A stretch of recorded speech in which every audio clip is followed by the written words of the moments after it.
Many people find themselves at crossroads as they do not know who or what to follow. Welcome or welcome back to Truth That Transforms with your host, Alex Joroge.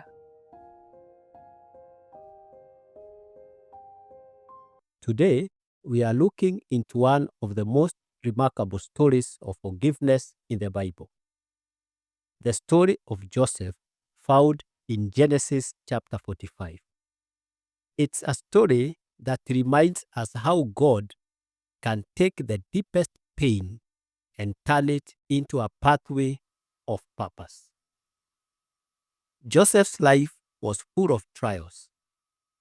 He was betrayed by his own brothers, the very people who should have protected him. They sold him into slavery, and he ended up in Egypt, far from home and everything familiar. Later, he was falsely accused by Potiphar's wife and thrown into prison, though he had done nothing wrong. And even there, when he helped the others, he was forgotten. Humanly speaking, Joseph had every reason to be bitter, every reason to give up on people and even on God. But that's not what he did. When God finally lifted him up to power, second in command over all Egypt, Joseph used his position not to take revenge, but to save lives. And when his brothers came before him, hungry and desperate, he could have made them pay for what they did. Instead, he forgave them. He said, "You meant evil against me, but God meant it for good." Genesis chapter 50, verse 20. These words reveal a heart that has been healed by God. Joseph recognized that even though people's actions caused him pain, God's purpose was still unfolding through it all. Forgiveness allowed God's light to shine through Joseph's darkest moments. You see, forgiveness does not always mean that everything goes back to how it used to be. Sometimes the relationship changes and trust has to be rebuilt. But forgiveness always opens the door for peace. It's the key that releases us from the state of anger, resentment, and revenge. Maybe you have been hurt deeply by someone you trusted. Or maybe you are the one who caused pain and you long for a new beginning.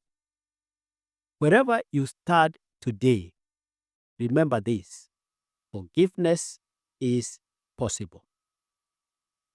After forgiveness comes the work of rebuilding trust.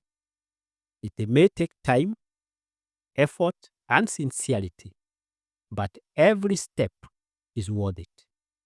Here are 4 steps to guide you through that process. Number 1, be honest about what happened. Healing begins with the truth. Bring the heart into the open, where honesty can start the work of restoration. Number 2, show genuine repentance or willingness to change. If you hurt someone, don't just say sorry. Ask for forgiveness and leave it. Let your actions prove your change. And if you are the one forgiving, be patient. Allow room for the other person to demonstrate growth. Number 3, let time and consistency rebuild confidence. Trust is not rebuilt overnight. It grows through steady actions of honesty and humility. Keep showing up with integrity. That's how confidence returns. And number 4, keep your heart free from bitterness.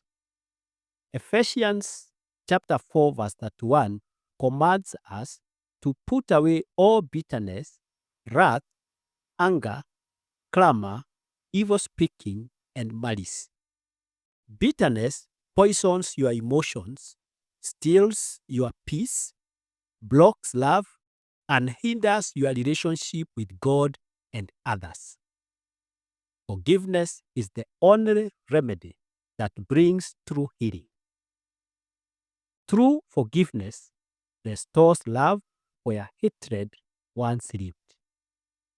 So, as you reflect on Joseph's story, remember this: what others meant for harm, God can use for good. Forgiveness restores relationships.